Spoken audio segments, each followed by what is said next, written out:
Merry Christmas Eve. It is about 1 o'clock in the morning on Christmas Eve. I have a lot of things I need to go through here. And I need to stuff the stockings, separate everything, make sure I have everything. I have a lot of the presents already wrapped thanks to Brad, but now it's just separating the stockings and different little things that we added last minute. But it's been a couple days since I filmed, and I want to say that I feel like I'm doing a lot better in the last couple days. It's still hard to get up and do all of the Christmas things. Christmas seems to be a real trigger. The holidays, and it's just hard.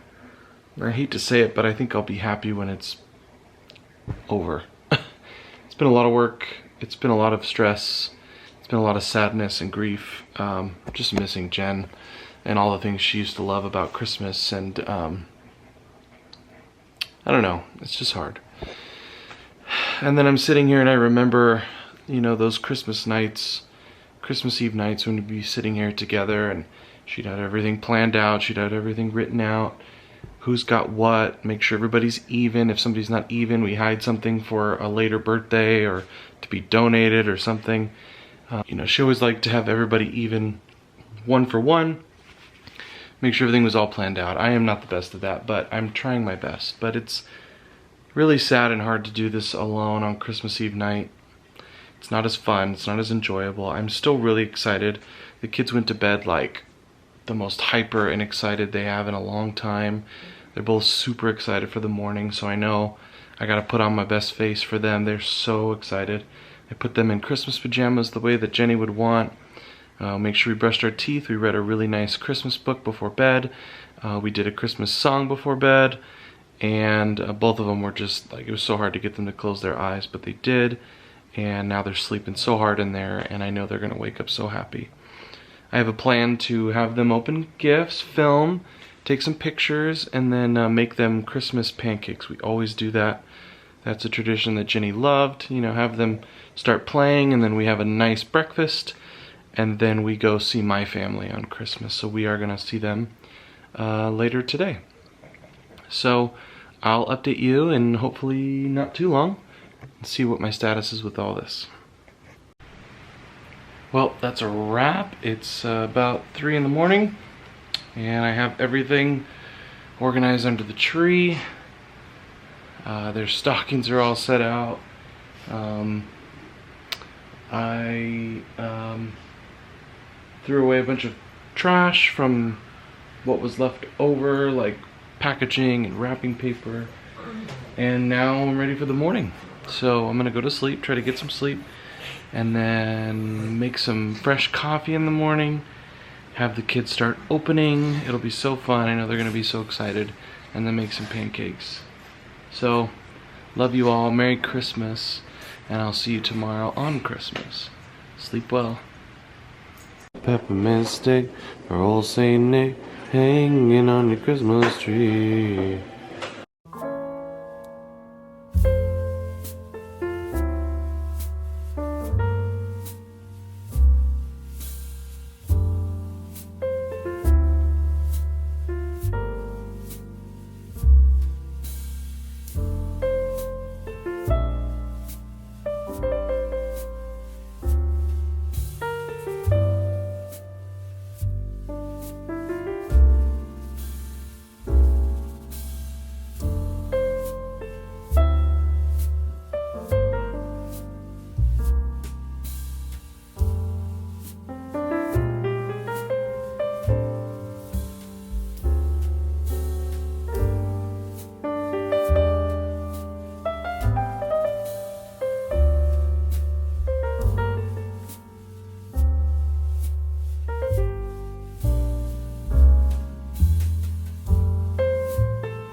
This might be something that you wanted, I don't know.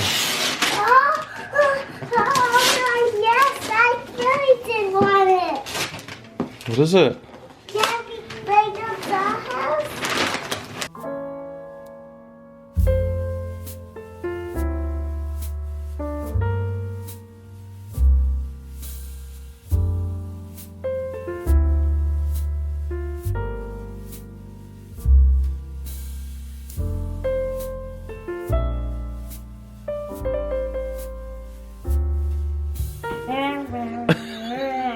Isn't she cute?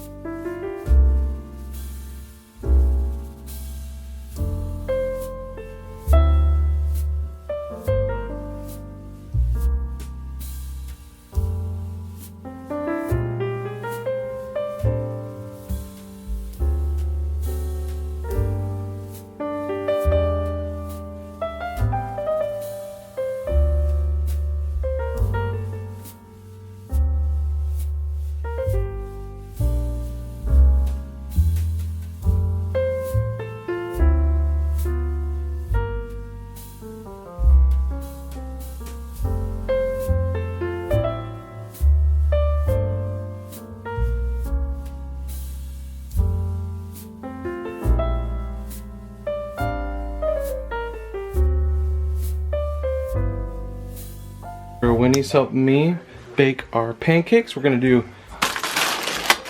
chocolate chip pancakes. I love chocolate chip pancakes, You Daddy. bet we do. We're gonna mix it in here. We got our recipe. Of course, this is written by Mommy. Mommy had all her recipes saved for us in this little recipe book, and I just follow it, and boom, we got chocolate chip pancakes. You gonna help me mix it up? Yeah. All right, we got flour. We got sugar. Now let's add the baking powder and the applesauce and the salt. Okay, a little bit more mixing.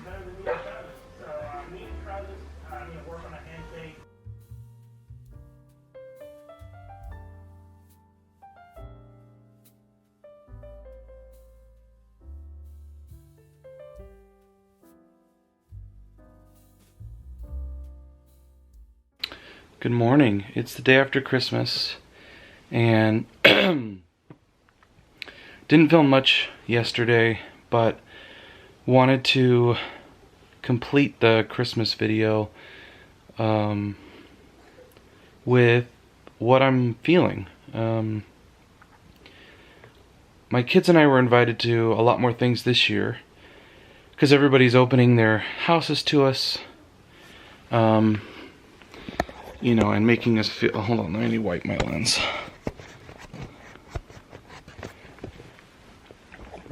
Making us feel so welcome, and it was really nice. And I saw a post by, there's someone that my wife followed very closely because she lost her husband.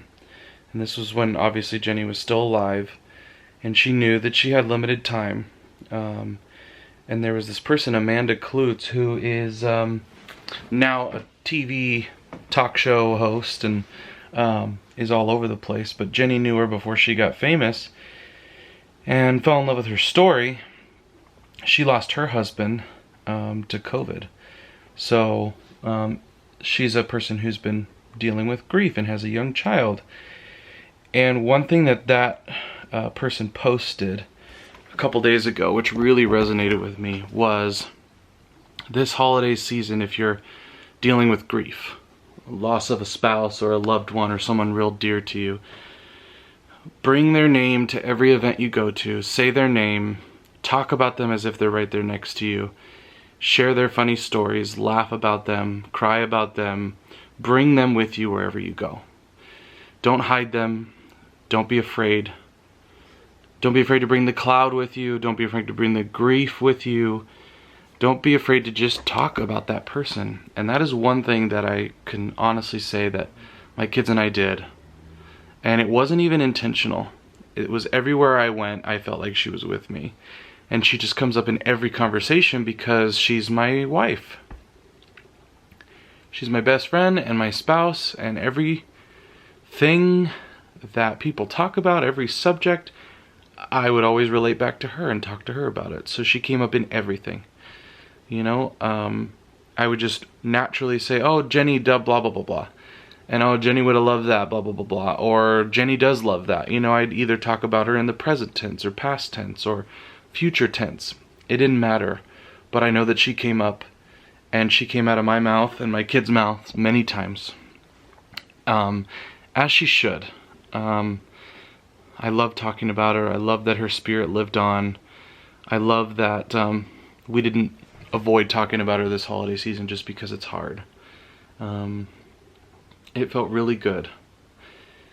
And as I wrapped the presents, the final presents yesterday, as you saw, and as I went to all these different family events, you know, not with my family, but part of me feels like this outcast a little bit, because everyone cares about us, everyone's worried about us, everyone wants to make sure we're okay, and they're helping us out. But at the end of the day, there are things we're doing that are not traditional, because this isn't a traditional year. It just feels a little bit different. But I would say one thing that I'm feeling is yesterday I didn't get overwhelmingly sad. I didn't get overwhelmingly broken. And I hate to be corny, but it was like Christmas and the season and everything almost just filled me with hope. And being at everybody's house, and everyone being so kind and welcoming us, and it just made me feel like there's hope. It wasn't all is lost. My wife is still being discussed. My wife is still being talked about like she's right there next to us in the room. And at the end of the day, we're okay. My kids woke up this morning excited to play with their new toys, read their new books, play with their new cards. I woke up and been straightening the house because we're having Jenny's best friend stay with us. But this is Jenny and I's bed, and this is the first time it's been made since she passed. I gotta say, first time I've made it. I still haven't slept in it, but it feels really good that it's made. And I think Jenny would be proud. And I'm ashamed to say it's the first time it's been made since she passed, but it is. This is the first time the room has been fully clean, our room, where I'm not afraid to be in it. I just feel hope today. And it may wither away tomorrow, it may be gone, but right now, right this second, I feel hope. And I'm filled with gratitude for what I do have. And it's hard to go through each milestone without her, but I just know that she's right there with us. And yesterday I didn't bring my camera to my parents' house, but I haven't spoken deeply to my parents since Jenny passed. And that's, when I say parents, I mean my mom and my grandpa. But it was nice. We talked about real stuff. I talked about how broken I am, and they weren't afraid to talk about it.